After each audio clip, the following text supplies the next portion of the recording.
Welcome back to a brand new episode of Your Wealth and Beyond. And today, super excited to introduce you all and for us to learn from somebody who's been out there for almost 2 decades in passion of helping others, really ingrained in your soul. And we talk a lot about your history in being a celebrity concierge and how you've evolved that into helping business owners, CEOs, and just anybody of the like to have their time productivity back. Tarra Stubbins, welcome to the show. How are you today?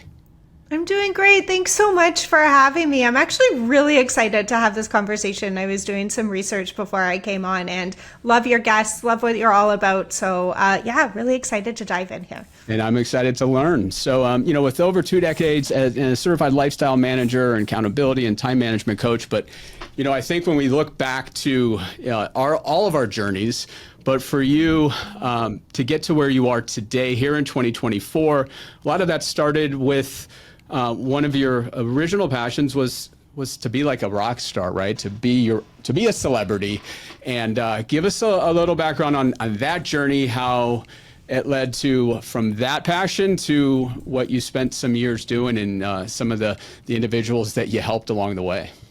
Yeah, for sure. I feel like that's going to take up our full time, but I'll try to keep it as short as possible. And it all started when I was really little, like about 7 or 8 years old. And I had a t-shirt that said, "Remember me, I'm going to be a star." And I wore that shirt everywhere to the point where it disintegrated. I really wish I still had it today. I guess I could get one made, but it's not the same. But for me and my little tiny, 80s kid brain, I always thought that being a star was being a rock star. So up there on the stage, singing, dancing, playing a musical instrument. And the problem with me back then and still now is I have very little musical talent. I try to play musical instruments. They kind of sound like dying animals in the process when I play. I enjoy music. I absolutely love it, but I definitely had no musical talent at all. So as I tried to take piano lessons and guitar lessons and all of that, and I just wasn't cut out for it. And I thought, well, there goes my dream in life. I'm going to be like a useless human being. I might as well just like throw this all away and just become like a regular person, I guess. And I did, but for some reason, and I tell this story a lot, and I really, really wish I knew why, but something inside me told me not to throw away the entire dream.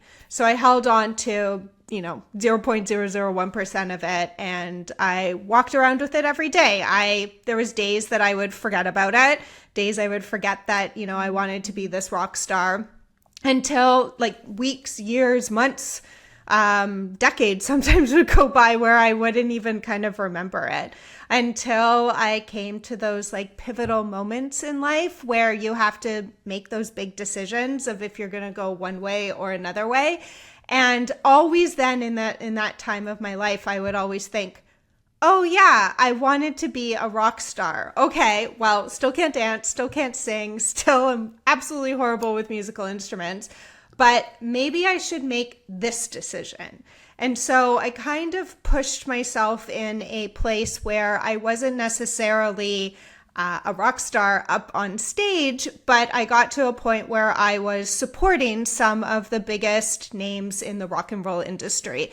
So I toured with the Rolling Stones, Lady Gaga, Kiss, kind of you name it, I've kind of been around them. And it was all because I never let that dream die. And I talk about this, I coach a lot of people, and I always say, if you don't take anything else away, please, please, please hold on to your dreams, no matter how crazy, how silly, how, pushback people are giving you.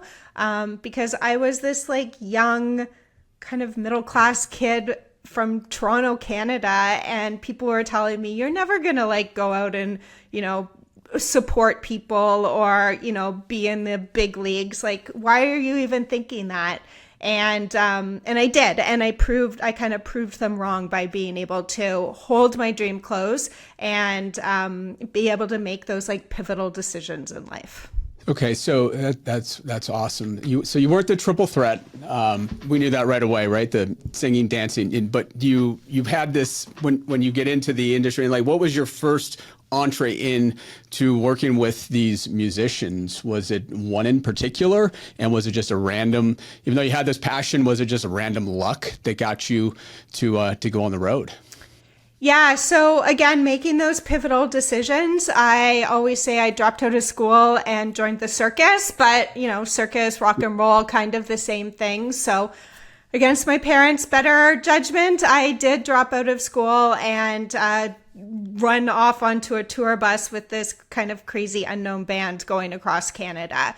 And in that moment in my life, I realized that I absolutely loved supporting people. I absolutely loved the industry. I loved being around the entertainment industry and these people. I was doing the grunt work of all grunt work. I was getting coffee. I was cleaning dressing rooms. I was doing really dirty laundry out on the road. It was not glamorous at all, but I loved every single minute of it and I wanted more.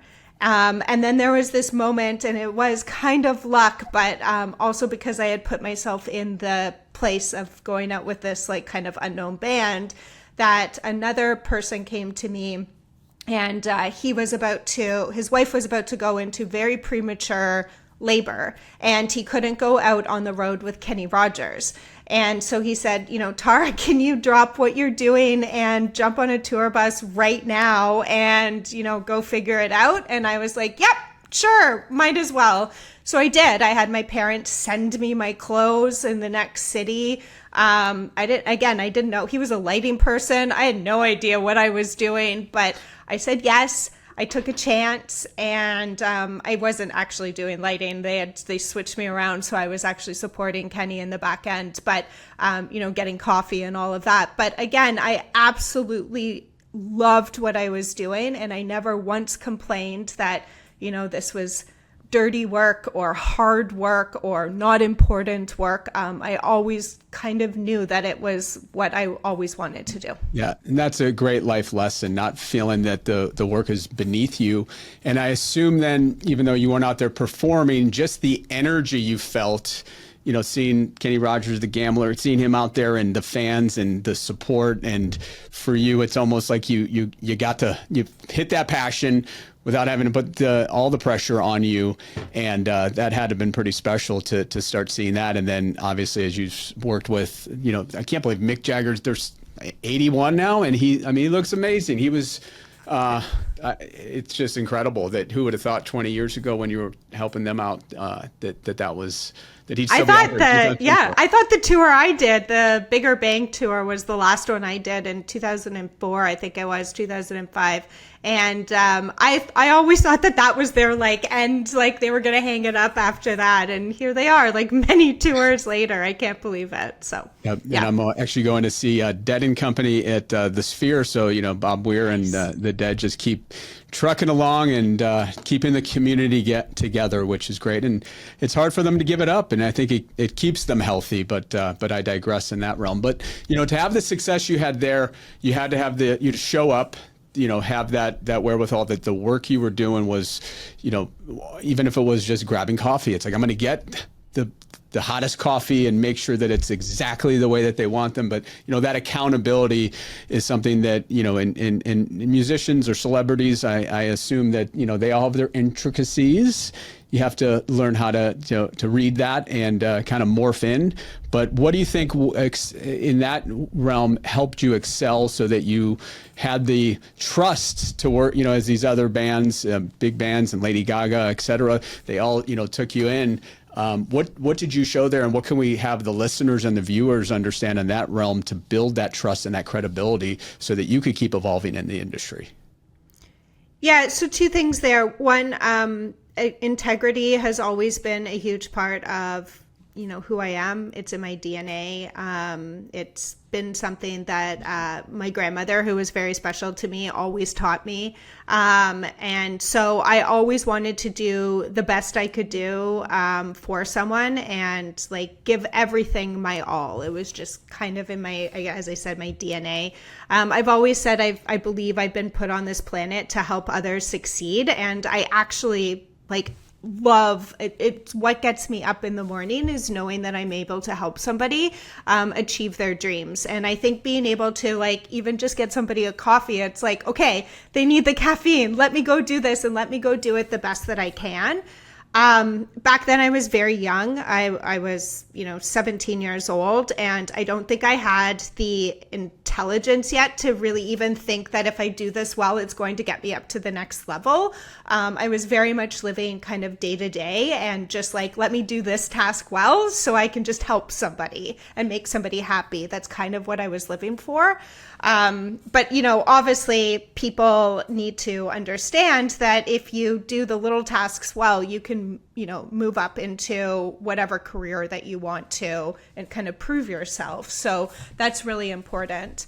Another thing for me is I was always so curious, and I always kind of had this sense of wonder of, why Kenny Rogers, why Mick Jagger, why Lady Gaga, like why them? Why, did the universe put them on stage and give them the musical, talent and not me?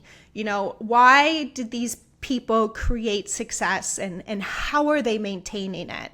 And because I always had that sense of like, I wanted to be a rock star, but I'm not a rock star. I'm getting coffee, but I'm also really happy about getting coffee. I was always super curious about what are they doing in their day-to-day lives that are building this success and maintaining their success. So I was like a sponge in the day-to-day and absolutely loved being able to like ingrain myself into their lives to be able to learn this. And to be able to see that, there really isn't a lottery of life that people kind of can win to put them up on stage. It really is, hard work and dedication and being able to see that dream. And, we can get into that later because that's like a whole other conversation. But me being curious about their success and what brought them to success made me actually want to get their coffee as hot as possible or make sure that it was right and make sure that they were happy and being able to build that success. And so these, top celebrities, musicians that have made it, they come to work every day and they show up. And so beyond that though, like what else did you see that separated? And I know you've talked a little bit about Drake too in some of your previous interviews, but like, what is it that, is it the way they treat people as well, their attention to detail? But also importantly too is like their time is so valuable.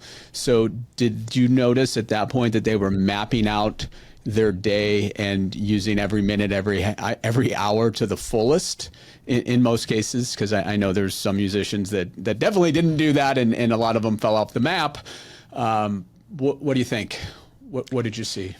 Yeah, so it's actually really interesting. So one of my biggest pet peeves is people will come to me and be like, I just read this book of this like really super famous or really productive, new CEO or rock star or whatever actor. And, they get up at 4 a.m. and then they meditate for 3 hours and they have this special breakfast and then they go play golf and then they come back and meditate more. And like, I'm following their routine and I'm not being as successful as they are. Can you please help me?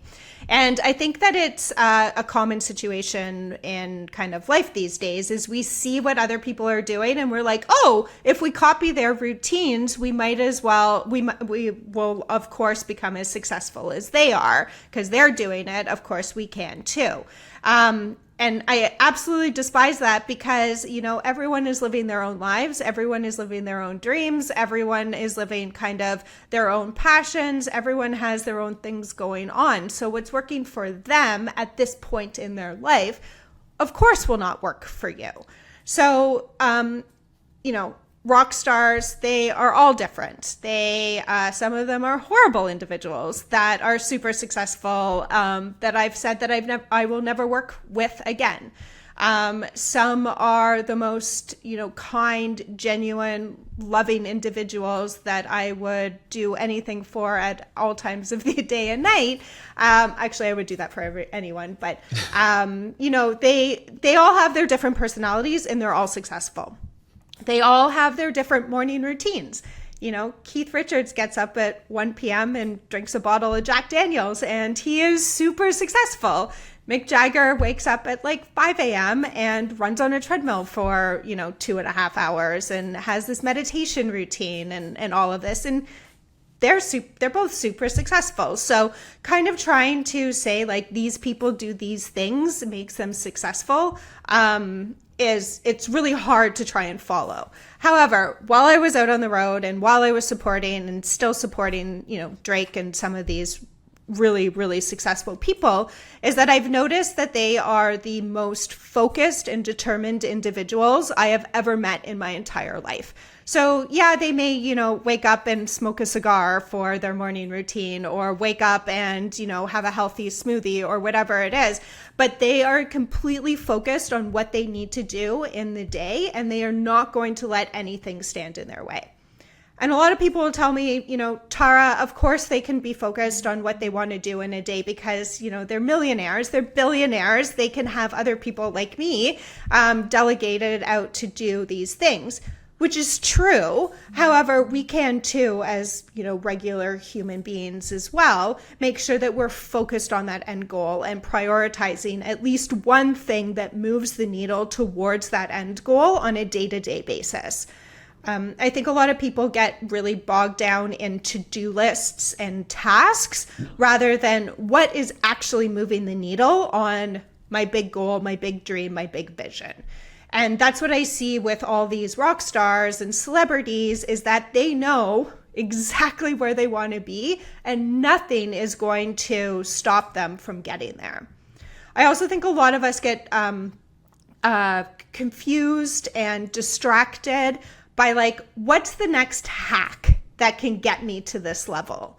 And the successful people that I've met, they don't care about hacks. They just want to do things, and they want to do things today, and they want to do things now, and they're just going to do things that are the right things that are getting them to the next level. So yes, productivity tools and apps and everything are important, but they can distract us too from like just doing the thing. Like, let's just all just do what we need to do on a day-to-day basis to move that needle to get to the next level of success. Yeah, no, I take that to heart too, because as CEOs and business owners and any type A person, we're all a lot of times just chasing that shiny object. And the to-do lists over the years, it's like, what software should we use? And like you mentioned, that's, I think, the big piece is that people get too bogged down in the, this task list, and it's 7 things, it's 10 things, and then it becomes overwhelming. And then they're not just focusing on the rocks or the most important things for that day. And then the brain just starts feeling like a failure because I didn't get to X, Y, or Z, or I don't know where to start.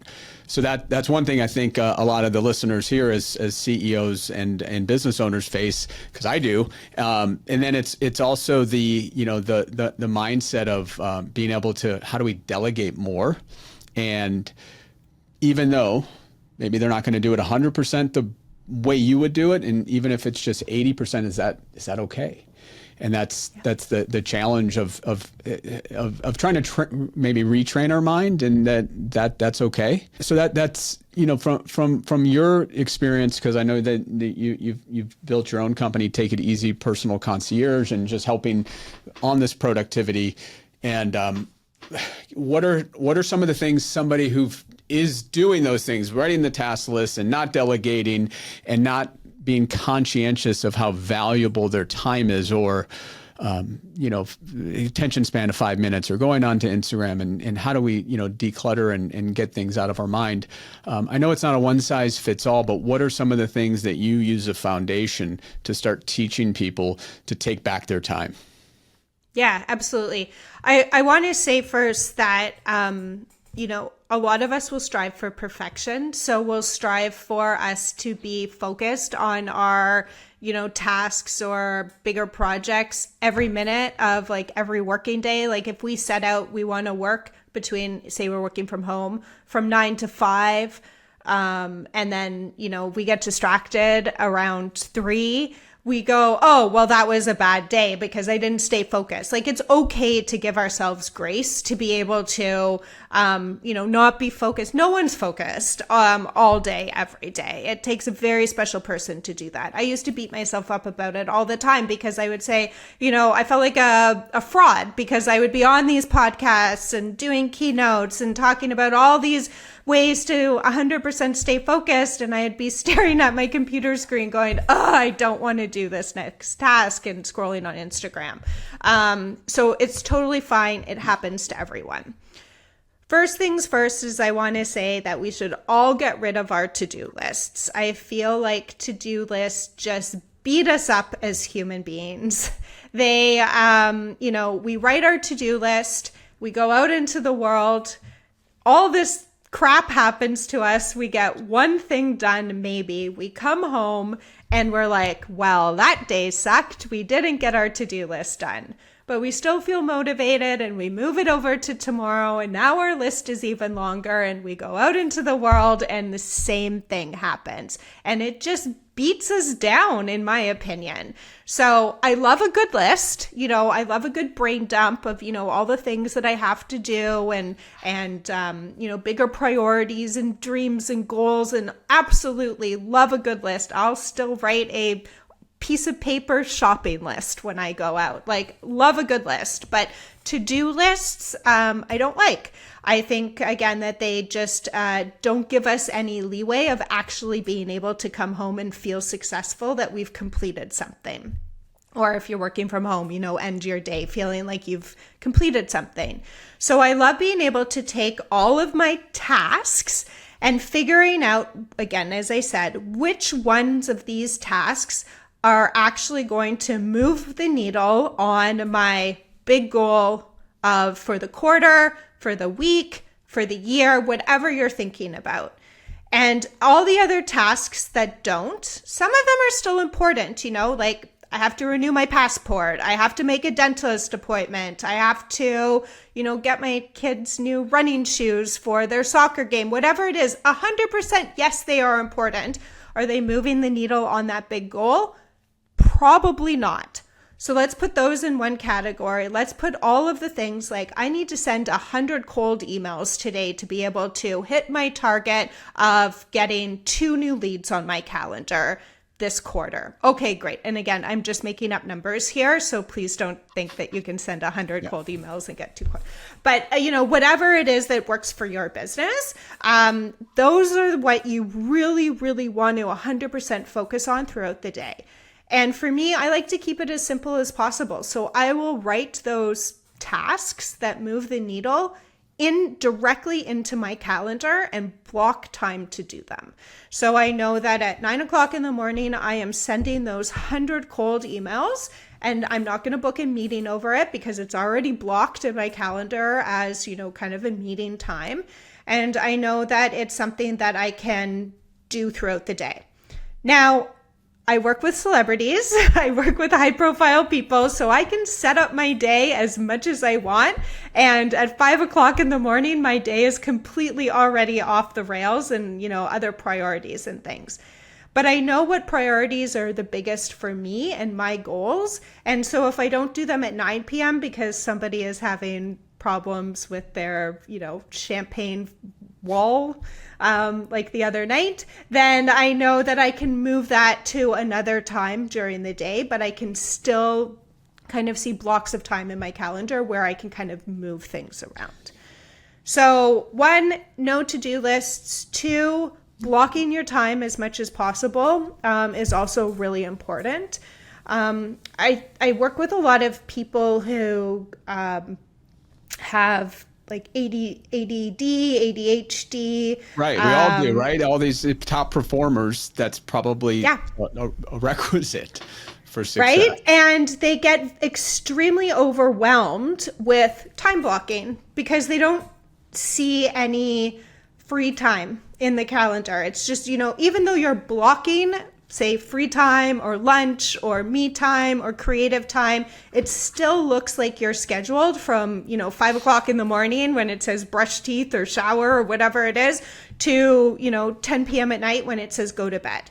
So my biggest kind of trick for that is to not put everything in, to actually leave clear space in your calendar so our brains don't think that we are scheduled from 5 p.m. to 10 p.m. or whatever it is. A lot of people also will, again, take it as, this is the rule, this is the law, and I'm scheduled to do these things, and I have to do it in this order, and I've scheduled, 9 to noon is my creative time, and I'm going to force creative time as much as I can. Sometimes that doesn't happen, and we need to be flexible, and we need to kind of be able to move things around and to be able to adjust our days accordingly. There's tricks out there we can kind of force ourselves to be try to be creative. Say I'm just going to write something for 5 minutes, or I'm just going to jump up and down and do 25 jumping jacks and give myself some energy and go, which kind of helps, but it's not going to help in the long run. So being able to adjust your calendar accordingly is also really helpful. And as you said earlier, being able to surrender to the fact that although you can control your day as best you can going into that day, knowing no matter what business you're in or line of business or people you're dealing with, is that it's going to blow up on you in most cases, and being able to surrender to that and know it's going to be okay.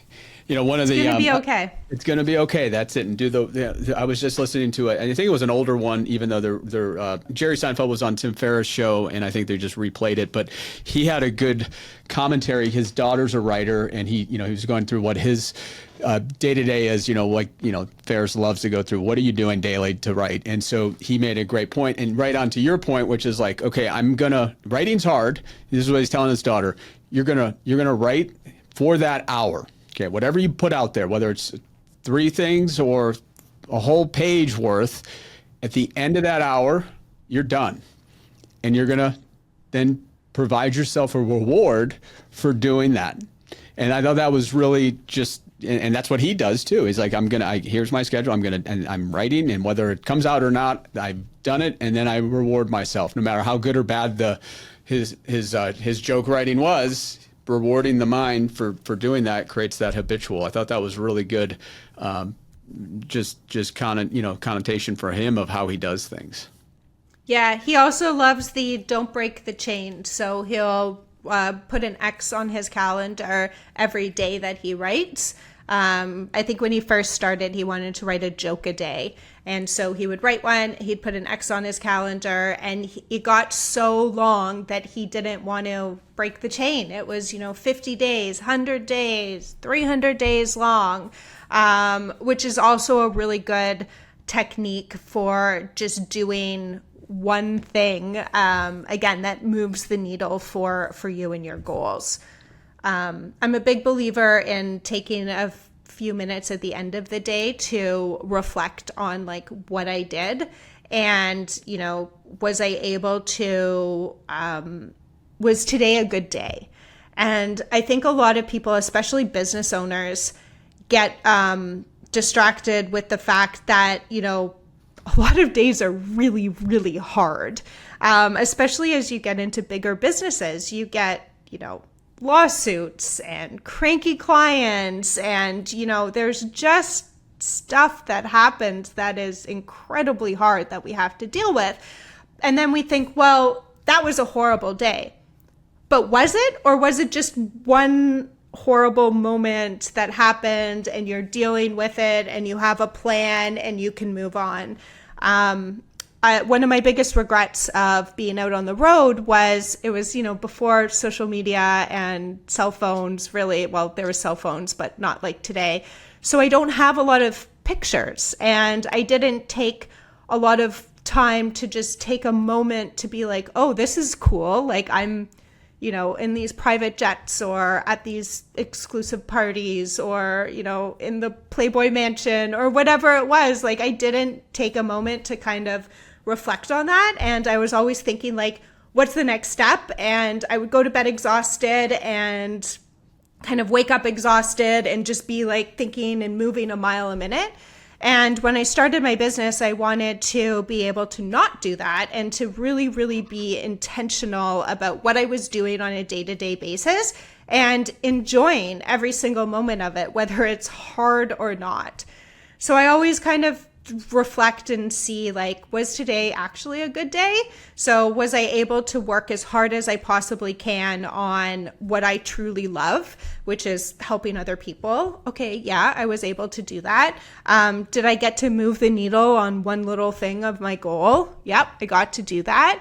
And then I always like to say, like, was I able to take a moment to reflect or to be with someone I love or to connect with somebody that I care about, even for at least 5 minutes. Yeah. And then if I can say yes, then I'm like, okay, I've actually had a good day. Yeah, sure, I've been sued, but yes, I've had a good day.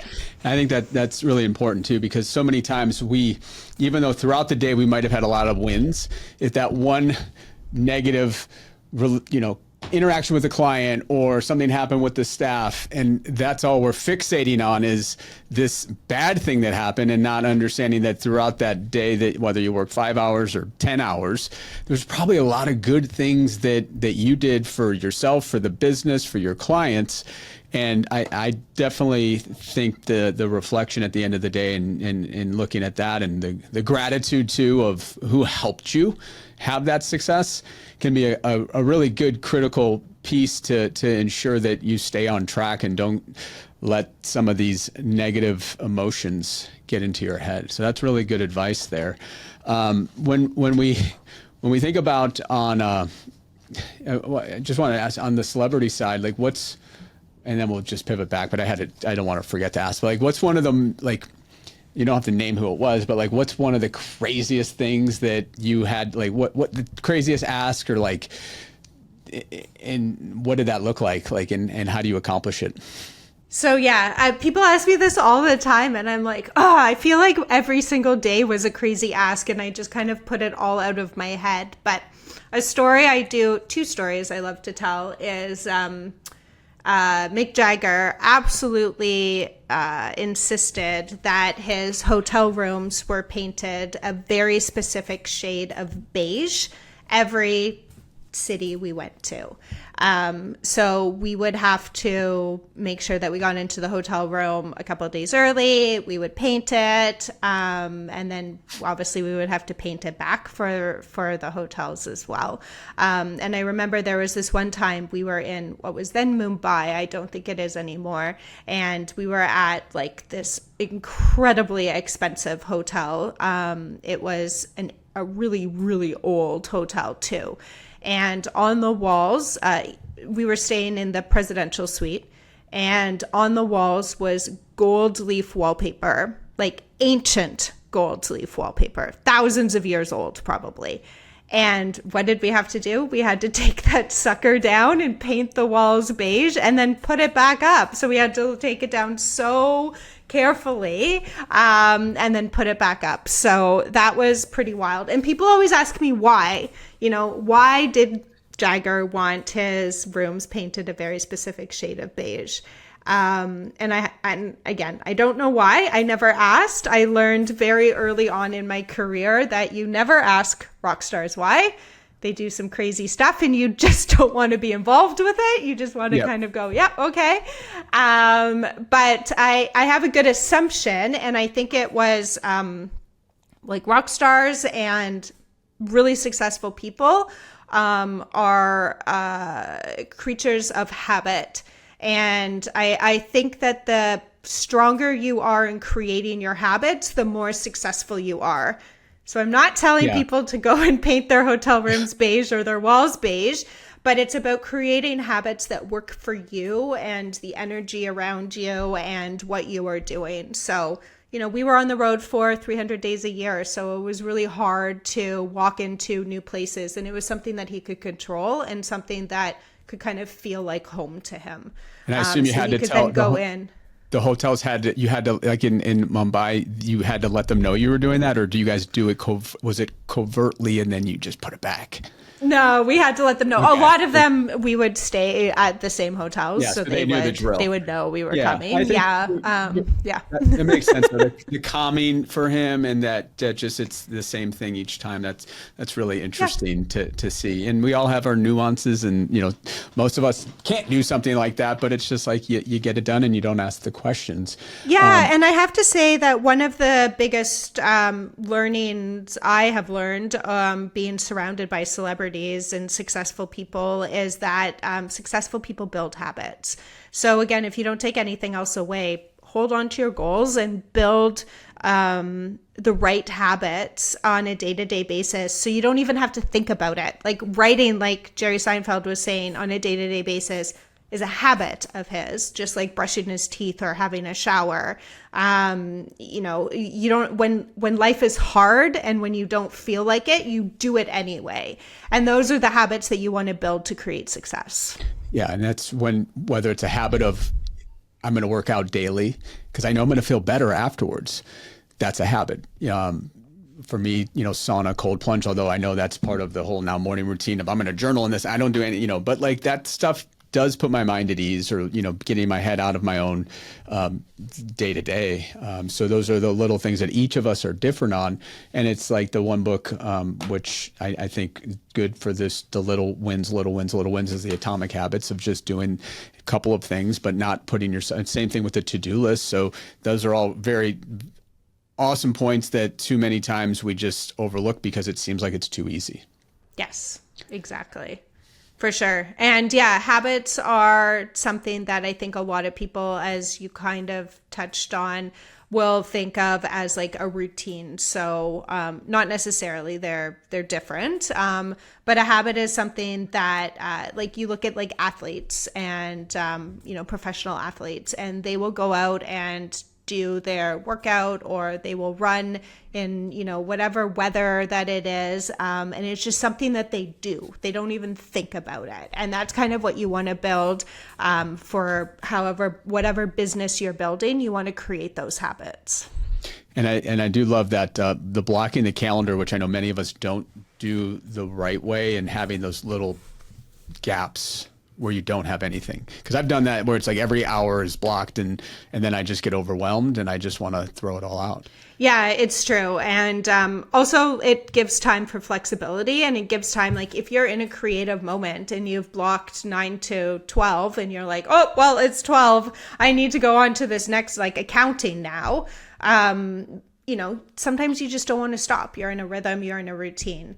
And I know a lot of people, I'm an executive assistant and run an executive assistant company to some very busy CEOs and founders. So I understand that people sit on phone calls all day, every day, and it's really hard to block your calendar.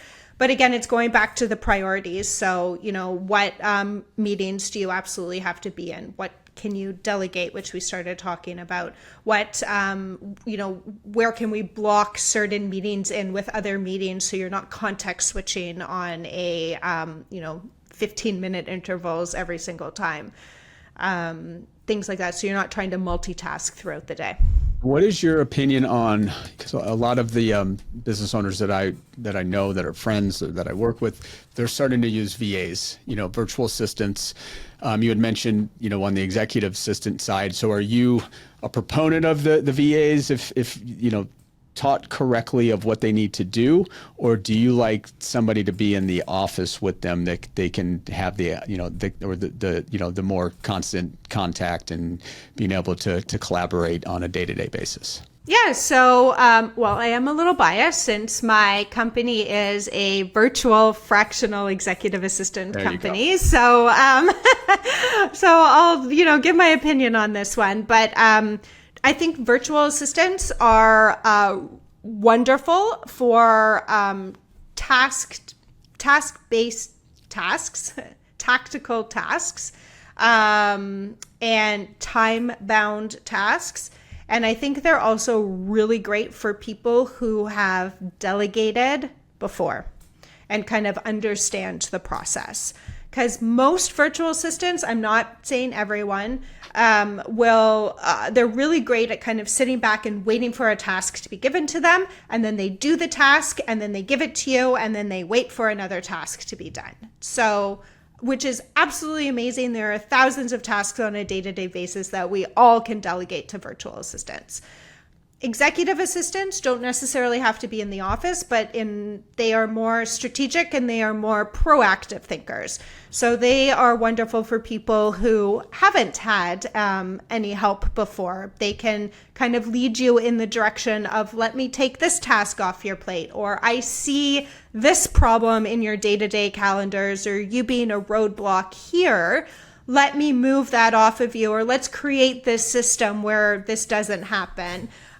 Things like that. So I think they are absolutely great for kind of two different areas and wherever you kind of are in your business career. I don't think executive assistants necessarily have to be in the office. If you are 100% in office company, then of course you want your EA to be there as well. But if a lot of teams are remote or hybrid or spread out, kind of across the world these days, so obviously executive assistants can work incredibly productively virtually as well. And so if you've not been a great delegator, it would be better to work with and strategize with someone like you of going through, okay, here's where your day is, here's where your pain points are, here's where the mundane tasks are.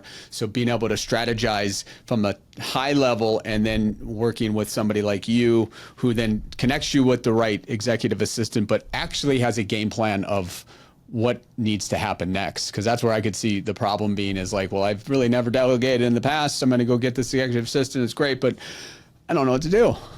I don't know what to give them. And people come to us all the time and say, like, I don't know where to start. I just know that I'm a roadblock, but I also know that I need to have my hands in all these things.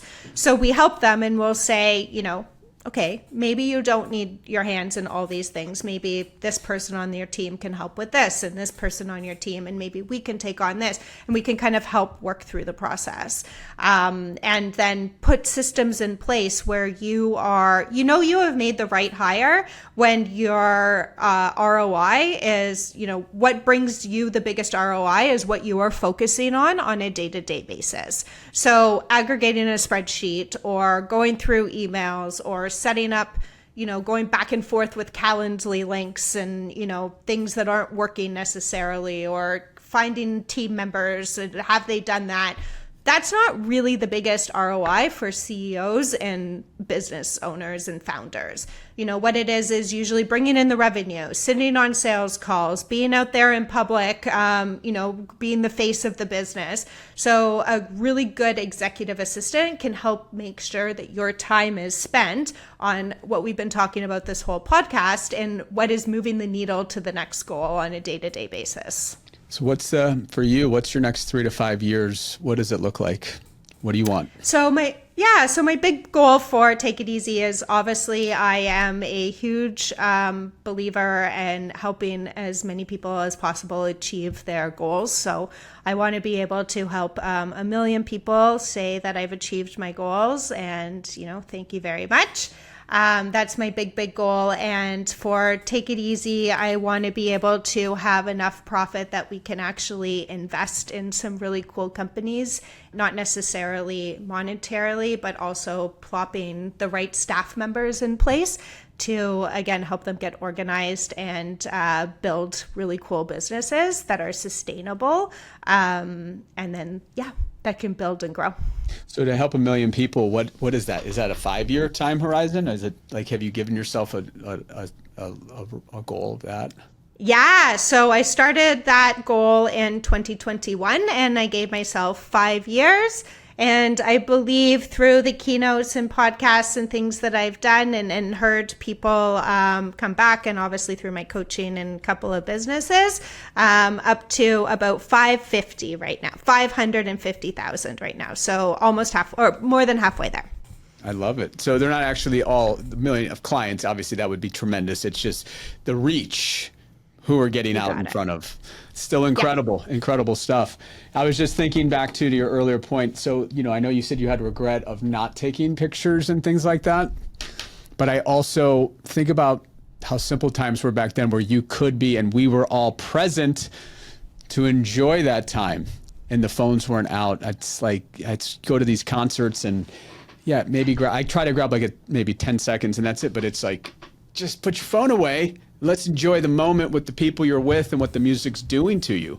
So although it was a little bit of a regret for you, I still think it was, those were the times that we got to really be present with everybody.